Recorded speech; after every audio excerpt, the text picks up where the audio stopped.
ઓમ ઓમ ઓમ ઓમ નમો ભવાય શવાય રુદ્રાય વરદાય ચ પશુના પતે નિત્ય ઉર્ગાય ચ કપર્દિની મહાદેવાય ભીમાય ત્રંબકાય શિવાય ચ નમસ્તે મગધાતિને કુમાર ગુરુવે નિત્યાય વેદશે વિલોહિતાય ધર્માય વ્યાધિને પરાજિતે નિત્ય નીલશિખંડાય સૂર્યને દિવ્ય ચક્ષુષે ભંત્રે ગુપ્તે નિત્યાય વ્યાધ્યાય ચ સૂર્યતશે અચિંત્યાયમ અંબિકામ ભદ્ર સર્વદેવ સ્તુતાય ચ વૃષભધ્વજાય મુંડાણા જટિની બ્રહ્મચારિણી તપ્ત માનાય સલીલે બ્રહ્માણાય જીતાય ચ વિશ્વાત્મને વિશ્વસૃજે વિશ્વમાં વૃત્તિષ્ઠતે નમો નમસ્તે સત્યાય ભૂતાનામ પ્રભવે નમઃ. ઓમ રામ રામેતિ રામેતિ રમે રામે મનોરમે सहस्त्रनाम ततुल्यम राम नाम वरानने. श्री रविवाण के वंश में मुगट मणि मुरार ताके पदवंदन करूं निस्दिन वारंवार. ओम ओम.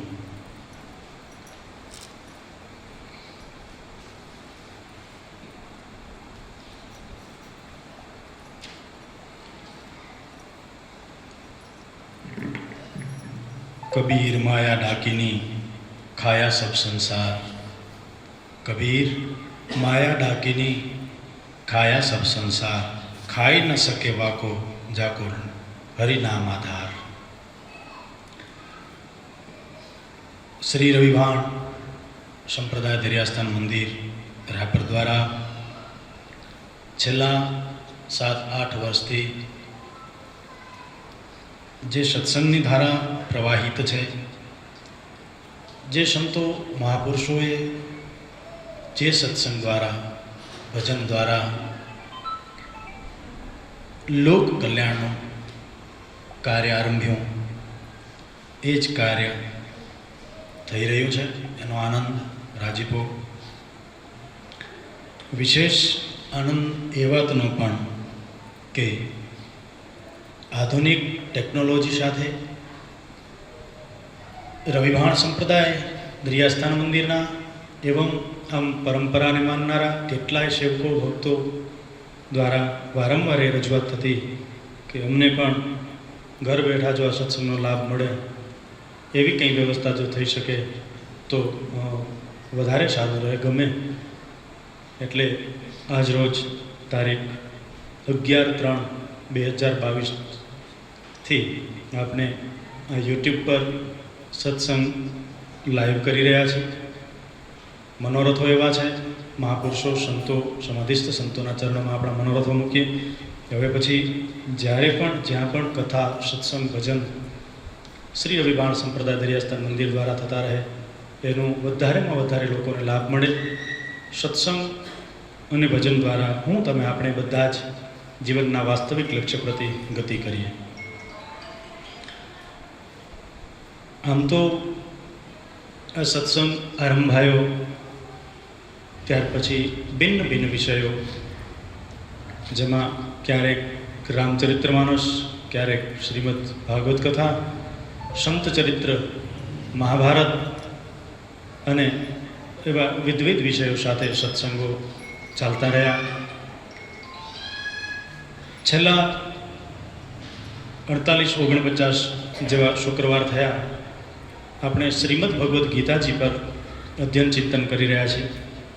તો આજે શ્રીમદ ભગવદ્ ગીતાજીના 18મા અધ્યાયના 37મા શ્લોકથી આપણે આજના સત્સંગને આરંભીએ.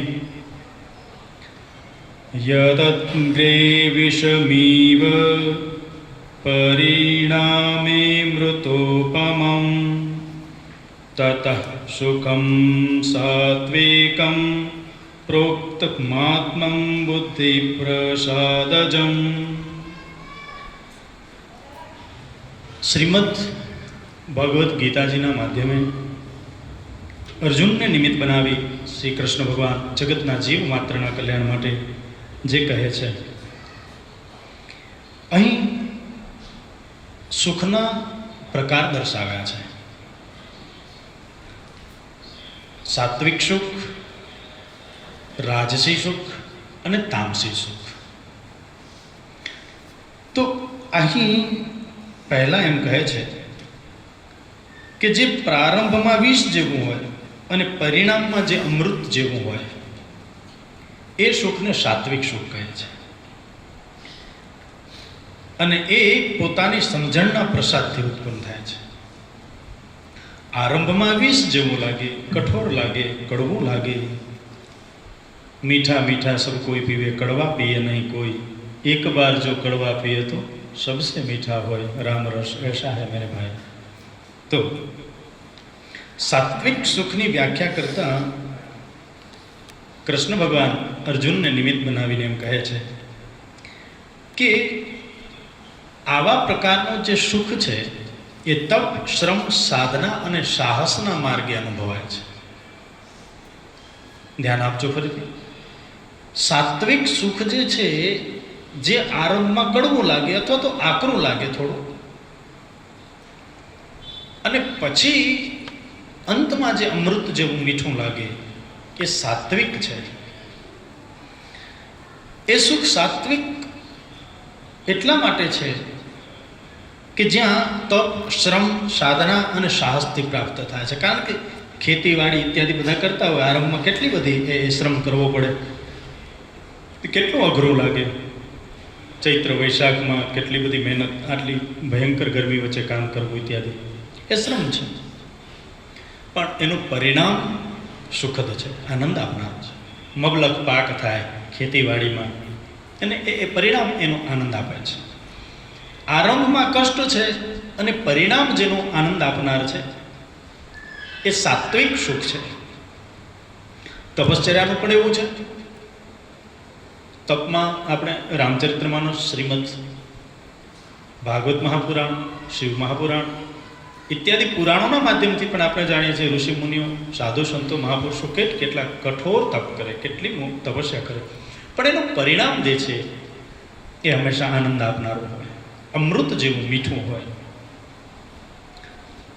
સાહસ, વેપારીઓ સાહસ કરે, કંઈ પણ કામ ધંધા માટે કેટલું મોટું સાહસ કરે, પણ એ સાહસ આરંભમાં કેટલું થોડું અઘરું લાગે. એમ થાય કે આ કેમ કરવું, કઈ રીતે કરવું, શું કરવું, કેટલાય વિચારો થાય, કેટલું અઘરું લાગે, પણ એનું પરિણામ એ હંમેશા સુખદ હોય છે. એટલે ભગવાન શ્રી કૃષ્ણ એમ કહે છે કે જે આરંભમાં વિષ જેવું એટલે કે અઘરું છે અને જેનું પરિણામ સારું છે, એ સુખ સાત્વિક સુખ છે. જે રીતે શિક્ષણ છે, તો શિક્ષણમાં બાળકોને કેટલું અઘરું લાગે. શાળાએ મૂકવા એટલે શરૂઆતમાં તો એનું કેટલું બધું પેલું કરવું પડે. પરાણે એને લઈ જવા, ત્યાં ચોકલેટ આપવી, એ શિક્ષકોથી બિયા ડરી જતા હોય અને શાળાથી ડરતા હોય. એ સ્કૂલમાં તો જવું ગમે જ નહીં. લગભગ બધાનો સમાન અનુભવ હોય કે શાળાએ જવું એટલે અઘરું થાય. પણ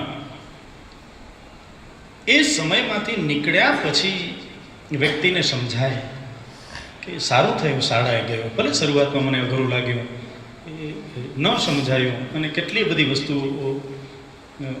એક અપેક્ષા એમ પણ લાગે કે અમારું બાળપણ છીનવી લીધું આ શિક્ષણે, અમારે કેટલા કલાકો શાળામાં નીકળી જતા, રમવા ન મળ્યું, દોડવા ન મળ્યું, ફરવા ન મળ્યું. બધી વાત સાચી, પણ એનું પરિણામ જે છે એ હંમેશા સુખદ છે. શિક્ષણનું પરિણામ સુખદ છે. આરંભમાં જે કષ્ટ આપે છે, પાયથાગોરસનો પ્રમેય ભલે આજે મને ન સમજાય, પણ એમ લાગે કે એ ભલે ગમે એમ હોય, વિજ્ઞાન ઇથેન મિથેનના પ્રયોગો ન સમજાય તોય વાંધો નહીં, બધું બરાબર છે, પણ છતાંય શાળાએ જવું જરૂરી એટલા માટે છે કારણ કે એનું પરિણામ સારું છે. તો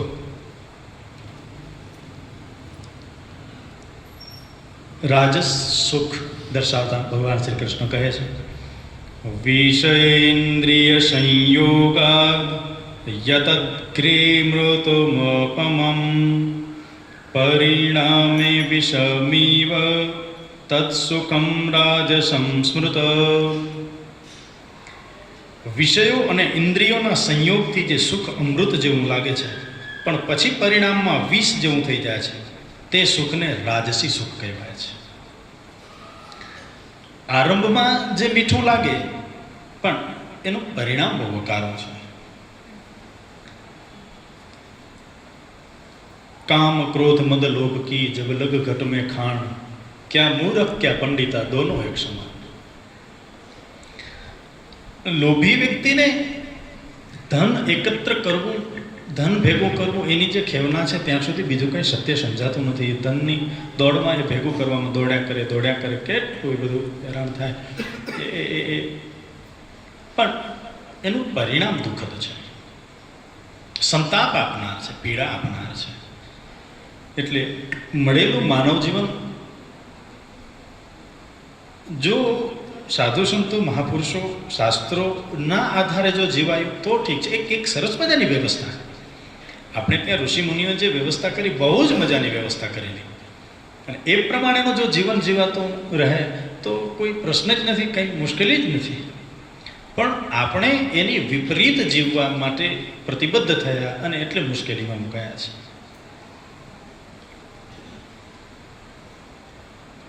બ્રહ્મચર્યાશ્રમ, ગ્રસ્તાશ્રમ, વાનપ્રસ્થાશ્રમ અને સંન્યાસાશ્રમ, 25-25 વર્ષના એ સરસ મજાના જીવનના એ 4 ભાગો પાડેલા છે. એ પ્રમાણે જીવન જીવ્યા તો કંઈ પ્રશ્ન બહુ વિશેષ છે જ નહીં. પણ એ પ્રમાણે જીવન ન જીવીએ અને વિપરીત જીવન જીવીએ છીએ એટલે ક્યારેક જાણતા કે અજાણતા, દરેક વખતે ખબર નથી હોતી, પણ એ રાજસી સુખની દોડમાં અથવા રાજસી સુખની લાયમાં આપણે આપણા જીવનને ખતમ કરી રહ્યા છીએ. તો વિષયો અને ઇન્દ્રિયોના સંયોગથી જે સુખ અમૃત જેવું લાગે છે પણ પછી પરિણામમાં વિષ જેવું છે, એવા સુખને ભગવાન શ્રી કૃષ્ણ રાજસી સુખ કહે છે. તામસ સુખનું પ્રતિપાદન કરતા કહે છે, યદગ્રે ચાનુબંધે ચ સુખમ મોહનમાત્મના નિદ્રાલયસ્ય પ્રમાદોત તતઃ સમુદય રતમ. જે સુખ શરૂઆતમાં અને અંતમાં પણ આત્માને મોહ પમાડનારો હોય, નિદ્રા, આળસ, પ્રમાદમાંથી ઉત્પન્ન થયું હોય તે સુખને તામસ સુખ કહેવાય. જે શરૂઆત પણ જેની દુઃખદ છે અને જેનો અંત પણ દુઃખદ છે. હવે આપણે એમ પ્રશ્ન થાય કે તો એવા સુખ પાછળ તો કોણ દોડે? ગાંડા હોય દોડ ને. શરૂઆતમાં જ દુઃખ હોય તો કોણ ભાઈ એવું તો તાવને છાંય કોણ બેસે? પણ છતાંય અહીં એવું છે, એવું બન્યું છે કે જે આરંભમાં દુઃખકાર છે, દુઃખદ છે, અને જેનો અંત પણ દુઃખદ છે. ઉદાહરણ તો ઘણા બધા, પણ આ સંદર્ભમાં આ તામસી સુખમાં આનંદ માણતા જે લોકો છે એમાં વ્યસની લોકોને લઈ શકાય. વ્યસન આરંભમાં દુઃખ આપનાર છે ને અંતમાં દુઃખ આપનાર છે. બેઠા બેઠા બીડી પીતા હોય, એને એમાં આનંદ આવતો હોય, પણ ત્યારે ઓલું સળગતું તો હોય ને, અંદર ઓલું ધુમાડાથી બધું બાળતું તો હોય. પછી ઓલું તમાકુના પડીકા ખાય તો એ તમાકુમાં એસિડ આવે કેટલું, બીજું અખાદ્ય વસ્તુ પણ કેટલી બધી આવતી હોય. આ અંદરના બધા આપણા મોઢું તો કેટલું મુલાયમ છે, એ બધું આમ અંદર ચીરાઈ જાય અને બળતરાય થતી હોય, પણ તોય ઓલો પછી ખાધે કરે. એટલે આરંભમાં પણ એ દુઃખદ લાગે. હા, એને એમાં કંઈ ખબર નહીં, કંઈક ટેસ્ટ આવતો હશે એટલે એ ખાધે કરે. એ આરંભમાં દુઃખ આપનાર છે અને પછી એનું પરિણામ તો દુઃખદ જ છે. કેન્સર થાય, ટીબી થાય, આ તેને પછી એમ તો જુઓ તમે, એ બધા તમાકુ બીડી ખાતા પીતા હોય ને એને આપણે કહીએ ને કે ભાઈ આ તો બરાબર નથી, આ યોગ્ય નથી, કેટલાય કેન્સર થયા છે, આમ છે. એટલે પછી એ તમાકુ ખાતા હોય, વ્યસની હોય, એટલે એ પછી દલીલ કરે, પ્રતિદલીલ આપણી સામે, એમ કે એમ તો તમાકુ નથી ખાતા, એમને કેન્સર ક્યાં નથી થતા? લ્યો, કેન્સર તમાકુ નથી ખાતા એને ક્યાં નથી થતા? એને કેન્સર થાય જ છે, એટલે તો આપણે ખાવું. પણ એનો રેશિયો તો જુઓ. કેન્સર હોસ્પિટલની અંદર એડમિટ થતા કેટલાય એવા લોકો છે, 100માંથી 95 કેસ હાથે કરીને કેન્સર લીધાના છે.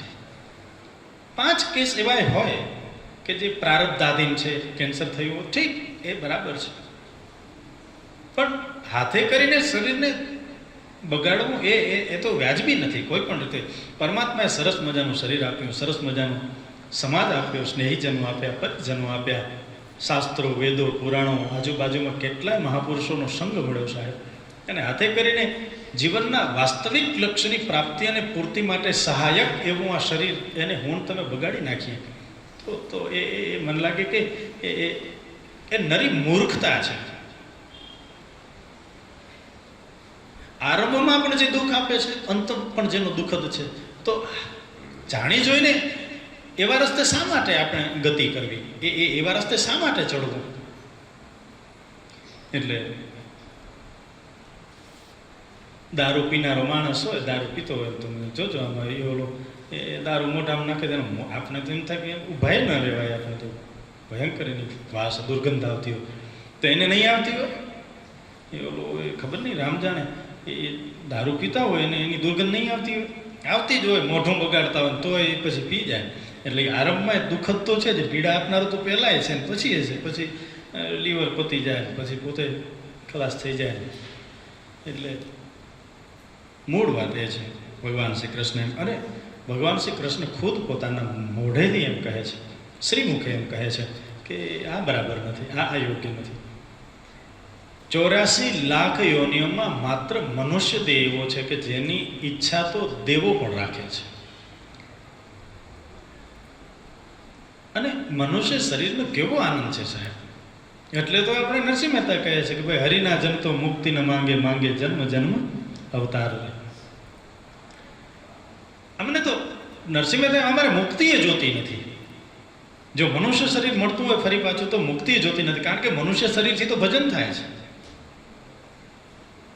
મનુષ્ય શરીરથી યાત્રા થાય છે, મનુષ્ય શરીરથી દાન પુણ્ય થાય છે, મનુષ્ય શરીરથી પરાત્પર બ્રહ્મની ભક્તિ થાય છે. મજાનું આવું શરીર મળ્યું છે અને આપણે એવા ક્ષણિક સુખોની દોડમાં જીવનને ખત્મ કરી રહ્યા છીએ. તો હવે નહીં તો ક્યારે જાગીશું? હમણાં જ બેનો સરસ મજાનો પદ સંભળાવ્યો આપણે ગંગા સતી પાનભાઈનો. તો ગંગા સતી પાનભાઈ એવા સંતો મહાપુરુષોએ આ તો શીખવ્યું છે. 52 પદો ગંગા સતી અને પાનબાઈના, એમાં વીજળીને ચમકારે મોતીડા પરવો પાન, આ વીજળીનો ચમકારો છે.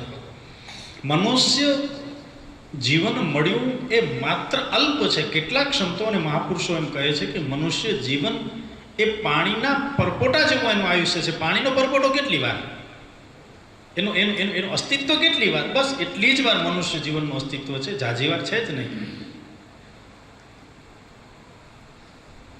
પણ જ્યારે સમજાય ત્યારે બહુ મોડું થઈ ગયું સાહેબ. આજ કહે મેં કાલ ભજું, કાલ કહે ફિર કાલ, આજ કાલ કરત હી અવસર જાસી ચાલ.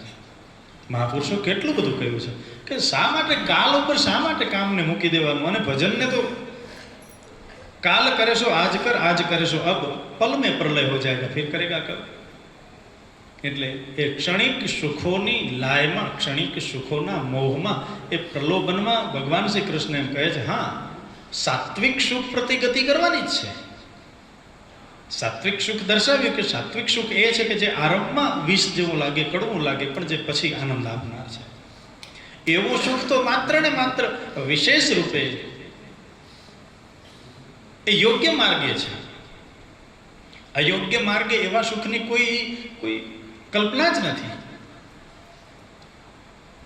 તો ભગવાન શ્રી કૃષ્ણ એમ કહે છે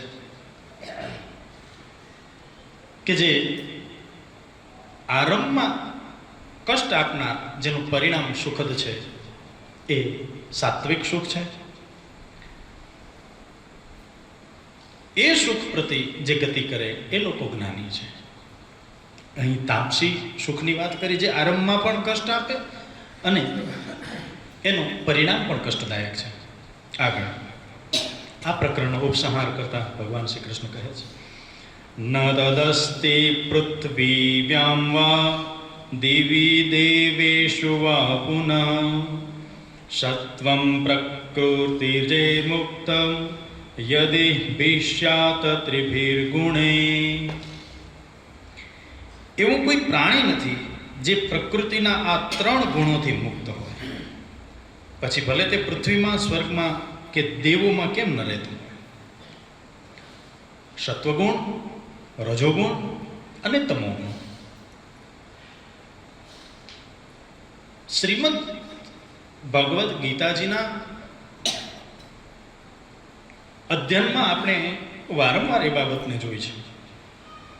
ભગવાન શ્રી કૃષ્ણએ આ ગુણોની વાત વારંવાર કરી છે. એની સાથે સાથે સાત્વિકતા શું છે, રાજસિકતા શું છે, તામસિકતા શું છે એ દર્શાવી છે. 17મા જ અધ્યાયમાં આપણે જોઈ ગયા કે રાજસિક વ્યક્તિ કેવો હોય એનું ખાનપાન કેવું હોય, સાત્વિક વ્યક્તિ કેવો હોય એનું ખાનપાન કેવું હોય, અને તામસી વ્યક્તિ કેવો હોય. આપણે જોઈ ગયા ખાટું, તીખું, વાસી થઈ ગયેલું, કેટલાય પ્રહર ઉતરી ગયેલું એ તામસી લોકોને વિશેષ પ્રિય છે. હવે જેવું અન્ન એવું મન.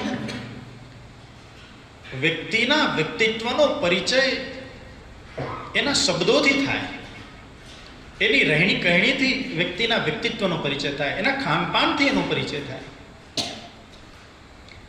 વ્યક્તિ શું ખાય પીએ છે, કેવું ખાય પીએ છે એનાથી એના વ્યક્તિત્વનો આછેરો પણ પરિચય મળી શકે.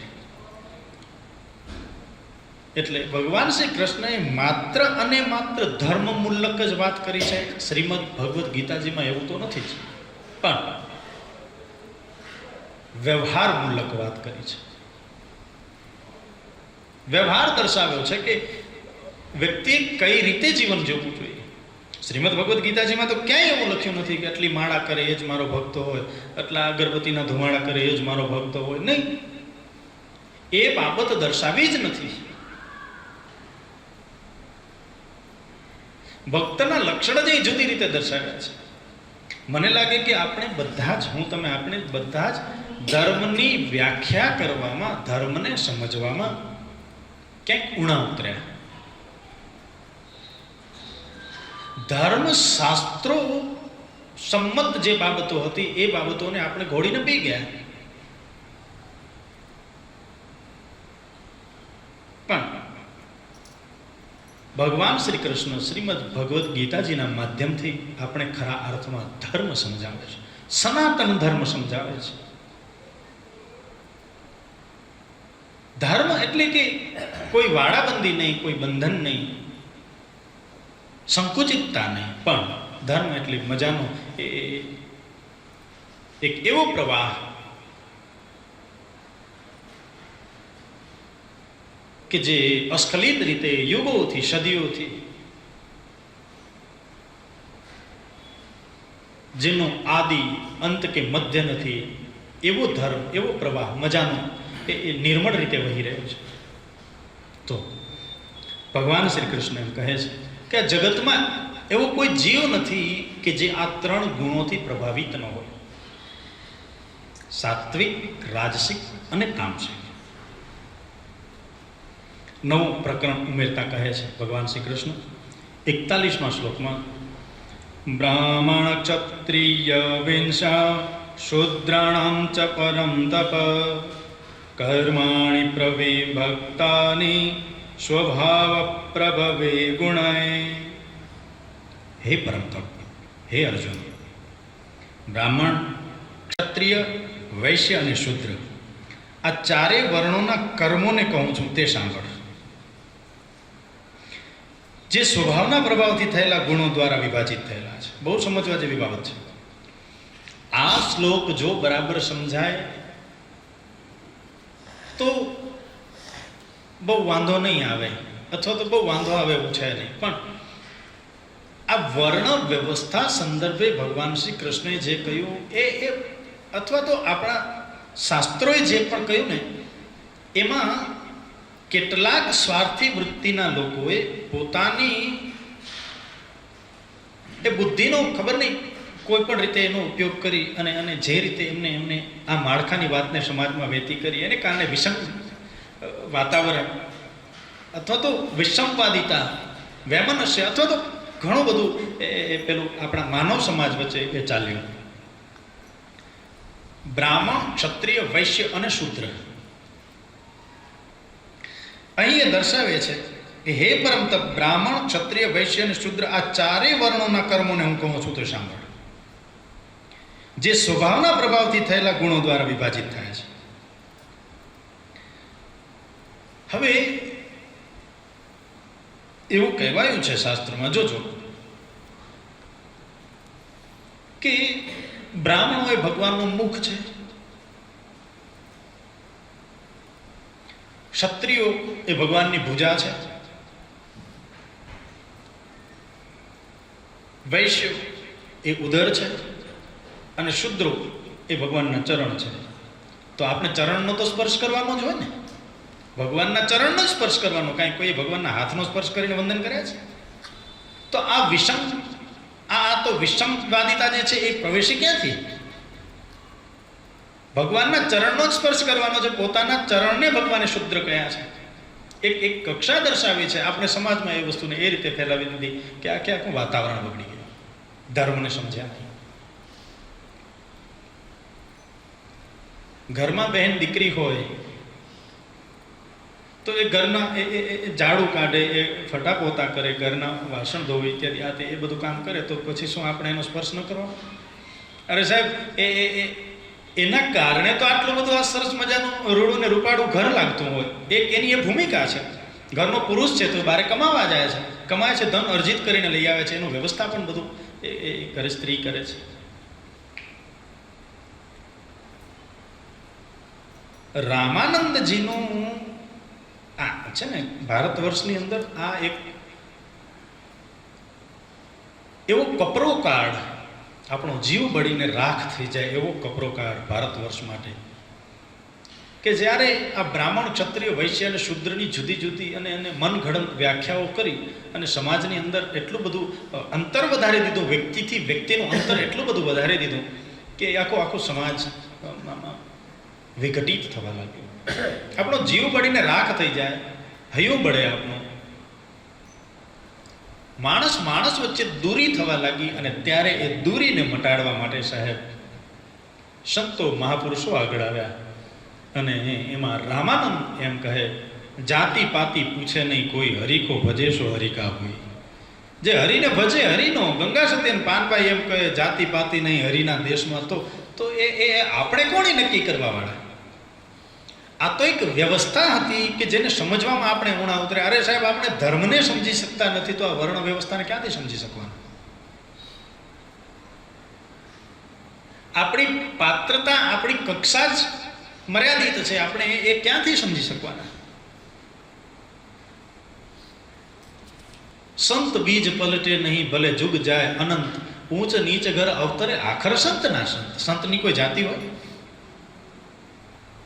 જાતિ ન પૂછો સાધુ કી પૂછી લીજો જ્ઞાન, જાતિ ન પૂછો સાધુ કી પૂછી લીજો જ્ઞાન, મોલ કરો તલવાર કા પડા રહેને દો મ્યાન. સાહેબ, એ શું ઊંચ નીચ! અને આ એ રવિભાણ સંપ્રદાય સાહેબ આનંદ સાથે કહી શકીએ, ઊંડે ઊંડે ગર્વ થાય કે આ એ પરંપરા, આ એ રવિભાણ સંપ્રદાય કે ત્યાં જાતિ પાતિના ભેદભાવો તો સાહેબ કતેય હતા જ નહીં. આ એ સ્થાન રવિભાણ સંપ્રદાયનું, આ એ સ્થાન રાપર મધ્ય આવેલું આ સ્થાન કે જ્યાં સાહેબ આજથી 200-250 વર્ષ પહેલા રવિભાણ પરંપરાના એક ક્રાંતિકારી સંત ખીમ સાહેબે એક ક્રાંતિ કરી. કેવડી મોટી ક્રાંતિ! આપ સૌ જાણો છો કે એ સમયના એ પદ દલિત, એ વર્ગના એક અધિકારી જીવ, રાપરની બાજુના આવેલા એ રામવાવ ગામના એ ત્રિકમ નામના બાળકને એ ખીમ સાહેબ પોતાનો શિષ્ય બનાવે, પોતા કરતા પણ સવાયું સ્થાન આપે. અને રવિભાણ સંપ્રદાય દરિયાસ્થાન મંદિર આજે પણ બધા સંતોની દેરીઓ પર એક દીવો થાય. અને સાહેબ આજથી 200 વર્ષ પહેલા જેને પોતા કરતા સવાયું સ્થાન આપેલું એ ત્રિકમ સાહેબની દેરીએ સાહેબ 2 દીવા થાય છે. બધા સંતોની દેરીએ એક શ્રીફળ ચડે છે, જ્યારે ત્રિકમ સાહેબની દેરીએ શ્રીફળનું તોરણ ચડે છે, શ્રીફળની જોડ ચડે છે. અને એ ત્રિકમ સાહેબની દેરીએ, બધા સંતોની દેરીએ એક ધજા છે, અને ત્રિકમ સાહેબની દેરીએ સાહેબ 2 ધજા ફરકે છે. આ એ સંપ્રદાય રવિભાણ સંપ્રદાય છે. તો જાતિ પાતિનો ભેદ કંઈ હતો જ નહીં. બસ પાત્રતા, પોતાની કક્ષા, એ જો નિશ્ચિત કરી શકીએ તો સાહેબ બધાના માટે કાંઈ કોઈનો અધિકાર છે? સમુદ્ર માટે કોઈ એમ કહી શકે કે આ સમુદ્ર મારો, બાકી કોઈનો નહીં? ડુંગરો માટે કોઈ એમ કહી શકે કે આ હિમાલય મારો, બાકી કોઈનો નહીં? વહેતો પવન એ મારો, એના ઉપર અમારો જ અધિકાર છે, બાકી કોઈનો નહીં? નહીં સાહેબ. જગતના જીવ માત્ર સાથે જે ઐક્ય સાધી શકે, જે પોતાની સંકુચિતતાઓને છોડી જગતના જીવ માત્ર સાથે જે પ્રેમ કરી શકે, એ સાહેબ પરાત્પર બ્રહ્મને પામી શકે. એનો પરિચય જ તોડ થાય. સીધી શરત છે સાહેબ.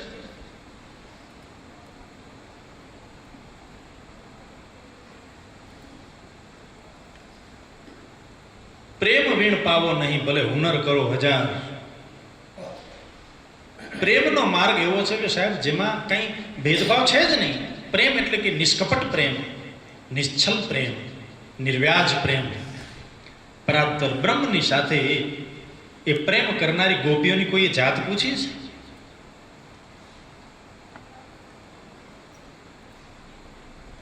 સાહેબ શુભ સુદર્શન કરીને એક સંત થયા કે વર્ણ વ્યવસ્થામાં એક સમાજે જેમને નિમ્ન કોટીના ગણેલા શુભ સુદર્શનજી, અને એ ભગવાન શ્રી કૃષ્ણના પરમ ભક્ત થયા છે. કેટલાય સંતો, કેટલાય મહાપુરુષોની કથા મળે છે. રામચરિત્ર માનસમાં પણ આપણે જોઈએ છે જે ગુહ, એ ગુહને પોતાના મિત્ર ગણી રામચંદ્રજી ભેટે છે. એક ક્રાંતિનો આરંભ છે. કેવટની સેવા સ્વીકારે છે, કેવટ પર પૂર્ણ પ્રસન્નતા. આગળ જતા એ સાહેબ શું આપણે વર્ણની વ્યાખ્યા આપણે શું કરી શકવાના સાહેબ? રામચરિત્ર માનસનું એ પાત્ર, એક તો સ્ત્રી પાત્ર, એ ભીલ કન્યા,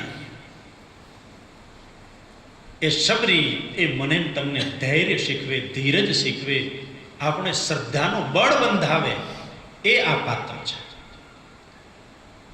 તો વર્ણ વ્યવસ્થાના નામે કેટલી બધી સંકુચિતતા અને કેટલાય બધા વાડામાં બંધાઈ ગયેલા આપણે બધા એ વર્ણ વ્યવસ્થાને સમજી જ શક્યા નહીં. વિષય મજાનો છે, પણ ફરી ક્યારેક ચિંતન કરીશું. શ્રીમદ ભગવદ્ ગીતાજીના માધ્યમે ભગવાન શ્રી કૃષ્ણ બ્રાહ્મણના ગુણો દર્શાવે છે. સમજો હો ફરીથી. બ્રાહ્મણ એ છે કે જેમાં આ ગુણો હોય. સમજાય છે? સમોદમસ્તપં શોચમ ક્ષાંતિરાજવમેવ ચ જ્ઞાનમ વિજ્ઞાનમાસ્તિક્યમ બ્રહ્મ કર્મ સ્વભાવજમ.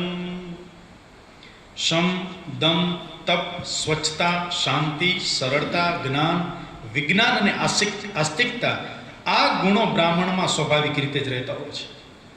એટલે કે જે વ્યક્તિમાં આ ગુણો હોય એ વ્યક્તિ બ્રાહ્મણ છે. એની પછી કઈ જાતિની પરખ કરવાની જરૂર નહીં, એને કઈ પૂછવાની જરૂર નહીં. જેનામાં સમ, દમ, તપ, સ્વચ્છતા, શાંતિ, સરળતા, જ્ઞાન, વિજ્ઞાન, આટલા તત્વો જેનામાં હોય એ વ્યક્તિ બ્રાહ્મણ છે. એ બ્રાહ્મણની કક્ષામાં. પહેલું છે સમો દમસ તપ. સમ એટલે કે શાંતિ પ્રિયતા, સંતોષ, અને જેનામાં સંતોષ છે. હવે લોભી વ્યક્તિ હોય એને સંતોષ ન જ હોય તો એ કદાચ બ્રાહ્મણ શરીર પામ્યો હોય તો એ કઈ બ્રાહ્મણ છે એવું કહેવામાં પૂરેપૂરું જોખમ છે. દમ, સમ એટલે કે શાંતિપ્રિયતા, સંતોષ ઇત્યાદિ. આગળ છે સમો દમસ્તપ. દમ એટલે કે વૃત્તિઓને જે નિયંત્રિત કરી શકે, પોતાની જે વૃત્તિઓ, ચિત્ત વૃત્તિઓને જે નિયંત્રિત કરી શકે, ઇન્દ્રિયો ઉપર જેનો પોતાનો કાબુ છે, એવો વ્યક્તિ બ્રાહ્મણ છે. તપ તો આપણે સમજી શકીએ, વિશિષ્ટ લક્ષ્ય પ્રાપ્તિ માટે જે તપી શકે, જે તપસ્યા કરી શકે, એ બ્રાહ્મણ છે. શૌચ, શૌચ એટલે સ્વચ્છતા. આભ્યંતર જગતની પણ પવિત્રતા, બાહ્ય જગતની પણ પવિત્રતા, અંદર અને બાહ્ય બંને પક્ષે જે પવિત્ર છે, શુદ્ધ છે, એ બ્રાહ્મણ છે. ક્ષાંતિ, શાંતિ એટલે કે સહિષ્ણુતા, અન્યની ભૂલોને, ગુનાઓને જે ક્ષમા આપી શકે, એ ખરો બ્રાહ્મણ છે. કોઈની ભૂલ હોય ને બાયો ચડાવે, એ બ્રાહ્મણ ન હોય. ઠીક થાય, મનુષ્ય માત્ર ભૂલને પાત્ર, ઠીક છે, થયા કરે. પ્રારબ્ધાદીન ભૂલ થાય, કોઈથી ગુનો થાય, બરાબર છે, પણ એને પકડી ન રાખે, પણ એને ક્ષમા કરે. આ ગુણ જેનામાં છે, એ બ્રાહ્મણ છે. શ્રમોદમસ્તપ શોચમ ક્ષાંતિરાર્જવમેવ ચ જ્ઞાનમ વિજ્ઞાનમાસ્તિક્યમ બ્રહ્મ કર્મ સ્વભાવજમ. જ્ઞાન વિજ્ઞાન,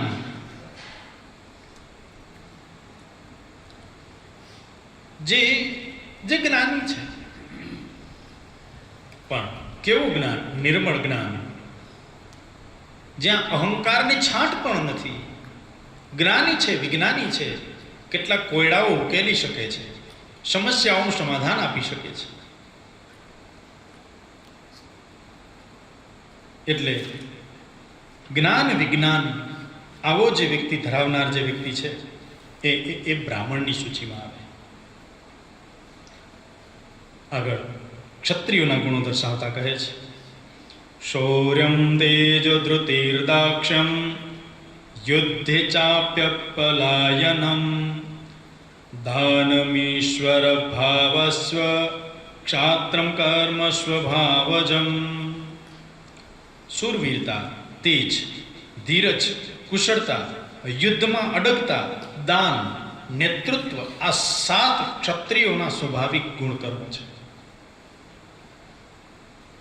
આ 7 ગુણો જેનામાં સ્વાભાવિક રીતે જ પ્રગટે છે, દર્શાય છે, દેખાય છે, એ વ્યક્તિ એ ક્ષત્રિય છે. મેં કહ્યું ને કે ભગવાન શ્રી કૃષ્ણ ઉપદેશ આપતા આપતા જ્ઞાન, કર્મ અને ભક્તિની વાત કરતા કરતા પાછો અર્જુનને પાછી ઓલો તો પાછી વાત પાછી હારે હારે મૂકતા જ જાય કે ભાઈ તું યુદ્ધમાં છે, પાછો ભૂલી જાતો નહીં. એટલે અહીં એ મુદ્દો પણ પાછો દર્શાવે છે કે સુરવીરતા, તેજ, ધીરજ, કુશળતા અને યુદ્ધમાં અડગતા, એ ફરી પાછું અહીં પાછું ઓલું એ બાબત તો મૂકી પાછી કે એ તો તારે ધ્યાનમાં જ રાખવાનું છે. શૌર્ય, શૌર્ય તેજો ધૃતિર્દાક્ષ્ય. શૌર્ય એટલે બહાદુરી, શૂરવીરતા. આ ગુણ જો કે બધામાં નથી હોતો. જેનામાં હોય અને પ્રયત્નો કરવાથી કદાચ કેળવી શકાતો હશે કે નહીં, રામ જાણે, પણ આ ગુણો જેનામાં હોય એ વ્યક્તિ ક્ષત્રિયની સૂચિમાં આવે. તેજ એટલે તેજસ્વીતા, ચહેરાની, વાણીની અને વ્યવહારની તેજસ્વીતા. જેની વાણીમાં તેજ છે, જેના ચહેરા પર તેજ છે, જેના વ્યવહારમાં તેજ છે, એ ખરા અર્થમાં ક્ષત્રિય છે. ધૃતિ એટલે કે ધીરજ. અને ક્ષત્રિય સંદર્ભે અહીં ભગવાન દર્શાવતા કહે છે કે જે 3 ક્ષેત્રમાં વિશેષ ધીરજ રાખી શકે તે ખરો ક્ષત્રિય છે. યુદ્ધના ક્ષેત્રમાં, ન્યાયના ક્ષેત્રમાં અને મંત્રણાના ક્ષેત્રમાં જે ધીરજ રાખી શકે એ સાચો અને ખરો ક્ષત્રિય છે. યુદ્ધનું ક્ષેત્ર ધીરજ માંગી લેવું છે, ઉતાવળે કંઈ નિર્ણય થઈ શકે નહીં. અને હૈસો હૈસો કરીને સીધું યુદ્ધ ન થાય એના માટે કેટલું ચિંતન કરવું પડે, કેટલી ધીરજ રાખવી પડે, અને પછી એ યુદ્ધમાં ગતિ થાય. ન્યાયના ક્ષેત્રમાં પણ, મંત્રણાના ક્ષેત્રમાં પણ. આગળ દાક્ષ એટલે કે કુશળતા, ચતુરાઈ, પણ લૂંચાઈ નહીં તેવી ચતુરાઈ, જેમાં અન્યને છેતરી લેવાની ભૂમિકા હોય એને દાક્ષતા કહેવાય નહીં. છેલ્લે છે દાનમીશ્વર ભાવસ્વ ક્ષાત્ર કર્મ સ્વભાવજમ. ક્ષત્રિય દાન કરવાની જ્યારે વાત આવે ત્યારે કદી પાછળ પડતો નથી. કેટલાય દાખલા આપણે શાસ્ત્રના આધારે કેટલાય દાખલા આપણે આપી શકીએ સાહેબ. કોઈ યાચક આંગણે આવે અને સાહેબ જે મોઢું ફેરવી લેતો નથી, યથાશક્તિ પણ કંઈક આપે છે, એ સ્વભાવથી ક્ષત્રિય છે. પહેલા પણ આપણે કહ્યું હતું કે ભાઈ કોઈ આંગણે આવે તો એ કંઈ માત્ર કંઈ માંગવા આવે છે એવું માની લેવું નહીં, એવી ભૂલમાં રહેવા જેવું નથી. એ આપણને કંઈક આપવા માટે આવે છે. નવાઈ લાગે એવું વિધાન છે કે કંઈ માંગવા આવે નહીં, કંઈ આપવા આવે, પણ એ ખરા અર્થમાં આપવા માટે આવે છે. એ કંઈ માંગવા માટે કોઈ આવતું નથી. ભિખારી નહીં ભીખ માંગે એ તો શીખ આપે ઘરે ઘરે. ભિખારી નહીં ભીખ માંગે એ તો શીખ આપે ઘરે ઘરે. નહીં દીધાના ફળ આવ્યા માટે આપો અરે. અમે પહેલા પૂર્વ જન્મમાં કોઈને આપ્યું નથી ને, એટલા માટે આજ ઘરે ઘરે જઈને માંગવું પડે છે. તમારે માંગવું ન હોય ને તો આજે કંઈક દાન કરો, આ આપવા માટે આવે છે. ભિખારી નહીં ભીખ માંગે, શીખ આપે ઘરે ઘરે. નહીં દીધાના ફળ આવ્યા માટે આપો અરે અરે. ભિખારી કંઈ લેવા માટે આવે જ નહીં. અને સાહેબ આપણે આપી આપીને શું આપી શકીએ? આ તો ખરા અર્થમાં એ યાચકની આપણા પર કૃપા છે કે આપણે આંગણે આવે છે. ખરા અર્થમાં એ લોકોની કૃપા છે કે આપણે પાસે આવી અને એ પુણ્ય કરાવડાવે છે. જો ન આવે તો આપણે આપવાય કોને જઈએ? એટલે આંગણે આવેલા ને સામે જોઈને મોઢું ન ફેરવી જાય એનું નામ ક્ષત્રિય છે. હેજી તારા આંગણિયા પૂછીને કોઈ આવે રે, આવકારો મીઠો આપજે. આવકારો આપવાનો ને પછી એની વાતે સાંભળવાની સાહેબ. એ કંઈક યાચના કરતો હોય તો એની યથાશક્તિ આપણે યાચના પણ પરિપૂર્ણ કરીએ. એનું નામ ખરા અર્થમાં અહીં ક્ષત્રિય કહ્યું છે. ક્ષત્રિય એ છે કે જેથી દેવાની વાત આવે એમાં ભાગે નહીં સાહેબ. કોઈના પ્રાણ બચાવવાની વાત આવે છે, ગૌ બ્રાહ્મણ પ્રતિપાલ ક્ષત્રિયને કહેવાયા છે. સાધુ સંતો મહાપુરુષો બ્રાહ્મણોના રક્ષક કહેવાયા છે, ગાયોના રક્ષક કહેવાયા છે, પ્રજાજનના રક્ષક કહેવાયા છે. એ ભાગે નહીં છે. તો યુદ્ધે ચાપ્ય લાયનમ એટલે કે સાચો ક્ષત્રિય યોદ્ધો હોય એ યુદ્ધમાં હાર મળશે કે જીત મળશે એની ચિંતા કર્યા વિના એ યુદ્ધમાં ઉતરે છે. પોતાને મળેલા પાત્રને, પોતાને મળેલી ભૂમિકાને એ મૃત્યુ પર્યંત નિભાવે છે. હાર કે જીતની ચિંતા કર્યા વિના એ પોતાના કૌશલ્યથી લડે છે. એટલે કહેવાનો અર્થ એ છે કે ભગવાન શ્રી કૃષ્ણ બ્રાહ્મણના, ક્ષત્રિયના લક્ષણો દર્શાવ્યા બાદ વૈશ્યના લક્ષણો દર્શાવતા કહે છે, કૃષિ ગોરક્ષ વાણિજ્યમ વૈશ્ય કર્મ સ્વભાવજમ પરિચર્યાત્મકમ કર્મ શુદ્રશ્યાપી સ્વભાવજમ. ખેતી કરવી, ગાયોનું રક્ષણ કરવું, વેપાર કરવો, આ વૈશ્યના સ્વાભાવિક કર્મ છે. જેનામાં ઉપરના ત્રણેય કર્મોની ક્ષમતા ન હોય તે માત્ર નોકરી કરે, ચાકરી કરે, અર્થાત બતાવેલું કાર્ય કરે, તે શૂદ્રનો સ્વાભાવિક કર્મ છે. ખેતી એ રાષ્ટ્રની પાયાની બાબત કહેવાય. ખેતી આધારિત આખું જીવન છે. અર્થવ્યવસ્થા પણ ખેતી આધારિત છે, સામાજિક વ્યવસ્થા પણ ખેતી આધારિત છે. રાજ્ય વ્યવસ્થા પણ બહુલતાએ ખેતી આધારિત છે. એવં કૃષિ ગૌરક્ષ વાણિજ્યમ, ગૌરક્ષ ગાયોનું જે જતન કરે છે, ગાયોના સંદર્ભમાં પશુપાલન જે લોકો કરે છે એ વૈશ્યની શ્રેણીમાં આવે છે. વાણિજ્ય એટલે કે વેપાર, વિદેશ વેપાર કરે, અહીંના વેપારો સંભાળે. કેટલા મોટમોટા, અને કંઈ વેપારોની હવે કંઈ મર્યાદા તો થોડી રહી છે, વિદેશ સુધી વેપારો વિસ્તર્યા છે. વેપાર જે કરે છે, જે દેશને સમૃદ્ધ રાખે છે, દેશના હિત માટે, દેશના કલ્યાણ માટે જે યત્ન કરે છે, પ્રયત્ન કરતા રહે છે, એ વૈશ્યની સૂચિમાં. કારણ કે હવે તો મોટી મોટી કંપનીઓ, બિલ્ડિંગ લાઇનમાં જોડાયેલા બધા લોકો, બધા એ ભગવાન શ્રી કૃષ્ણ જે રીતે દર્શાવ્યું એ રીતે એ વૈશ્યોની સૂચિમાં છે. શૂદ્રોનું દર્શન કરાવતા કહે છે કે આમાંથી એક જેનામાં નથી, જે સેવા કરે છે એ શૂદ્રો છે. પણ મેં પહેલા જ કહ્યું કે શૂદ્ર એટલે કે આપણે એમ કહીએ કે ભગવાનનો શ્રીમુખ એ બ્રાહ્મણો છે, ભગવાનના હાથ એ ક્ષત્રિય છે, પેટ એ વૈશ્યો છે, અને પગ, ચરણ એ શૂદ્રો છે. તો આપણે એનો તો સ્પર્શ કરીએ છીએ, ભગવાનના ચરણનો તો સ્પર્શ કરીએ છીએ, એટલે એમાં કંઈ પેલું છે જ નહીં. શૂદ્ર શબ્દને એટલો નિમ્ન કરી નાખ્યો, એટલો આપને પેલો એ શબ્દને એટલો બધો બગાડી નાખ્યો વારંવાર પ્રયોજીને, કે એક સમાજમાં એ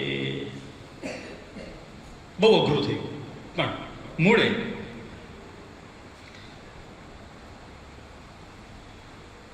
શ્રીમદ ભગવદ્ ગીતાજીના માધ્યમે 4 વર્ગની વાત ભગવાન શ્રી કૃષ્ણ કહે છે. પણ ફરીથી અહીં સ્પષ્ટતા કરી દેવા જેવી એ યોગ્ય છે કે આ બધું જ જન્મથી કોઈ બ્રાહ્મણ નથી, જન્મથી કોઈ ક્ષત્રિય નથી, જન્મથી કોઈ વૈશ્ય નથી, જન્મથી કોઈ શૂદ્ર નથી. જે વ્યક્તિ જેવા કર્મમાં જોડાય છે એ પ્રમાણે એ વ્યક્તિની ઓળખ બને છે. સમાજ વ્યવસ્થા, આખું માળખું એ આખું જુદા પ્રકારનું છે. તો જે વ્યક્તિ જે કાર્યમાં જોડાય છે એની સાથે એવા ગુણોનો આવિર્ભાવ થાય છે અને વ્યક્તિ એવી ઓળખ પામે છે. એટલે અહીં વર્ણ વ્યવસ્થાની પણ વાત આગળ 45માં શ્લોકનું વર્ણન મને લાગે કે આપણે ઉચિત સમય પણ થયો, એટલે આવતા શુક્રવારે શ્રીમદ ભગવદ્ ગીતાજીના 18મા અધ્યાયના 45મા શ્લોકનું વર્ણન આપણે ફરી પાછા આ જ રીતે મળી અને શુક્રવારે કરીશું. તો આજના સત્સંગને વિરામ આપતા આપ સૌના ભીતરમાં રહેલ પરાત્પર બ્રહ્મના શ્રી ચરણોમાં નતમસ્તક વંદન સહિત આપ સૌના કલ્યાણ માટે, આપ સૌના ઇષ્ટ માટે, આપ સૌના જીવનના વાસ્તવિક લક્ષ્યની પ્રાપ્તિ અને પૂર્તિ માટે પુનઃ પ્રાર્થના સાથે અસ્તુ. જય શ્રી રામ, જય સદગુરુ સાહેબ. હરે રામ રામ રામ સીતા રામ રામ રામ, હરે રામ રામ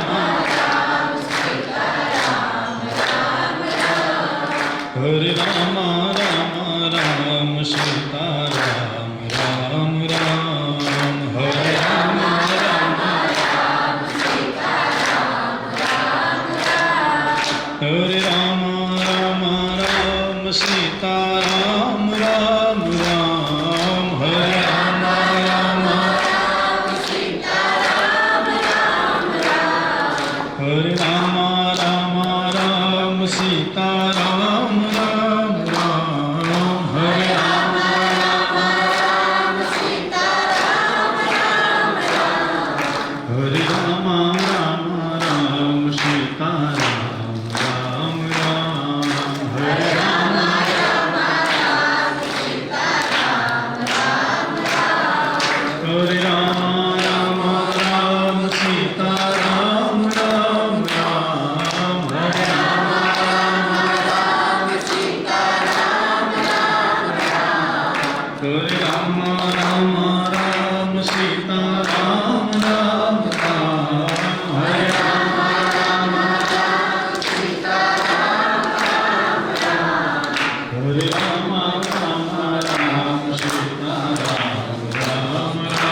श्री रामचंद्र भगवान की जय। पवन सुत हनुमान जी महाराज की जय। उमापति महादेव की जय। ओम नमः पार्वती पते हर हर महादेव। ઘરે બેસીને જે ઓનલાઈન યુટ્યુબના માધ્યમથી આ કથા સત્સંગ જોવા સાંભળવા માટે જે લોકો પ્રતિબદ્ધ છે, જે લોકો અત્યારે પણ આ સત્સંગને જોઈ રહ્યા છે, પુનઃ ફરીથી એક વખત આપ સૌને જણાવીએ કે જે ચેનલના માધ્યમથી આપે આ સત્સંગને જોયો એ ચેનલને આપ સબસ્ક્રાઈબ કરશો તો આવનારા જેટલા પણ સત્સંગો છે, જે પણ કથાઓ થવાની છે, એ કથાઓ અને સત્સંગ પણ આ જ ચેનલમાં આપને જોવા મળશે. એ માધ્યમથી પણ આપ બધા જોડાઈ શકશો અને આ સત્સંગ કથાના માધ્યમથી જીવનના વાસ્તવિક લક્ષ્ય પ્રતિ આપણે બધા જ સહિયારા પ્રયાસોથી ગતિ કરીશું. તો પુનઃ ફરીથી એક આપ સૌને નિવેદન કે આપ સૌ આ ચેનલને સબસ્ક્રાઈબ કરી અને વધારેમાં વધારે લોકો સુધી પહોંચાડી અને આ કથા સત્સંગ ભજનનો લાભ લેશો. જય શ્રી રામ, જય સદગુરુ.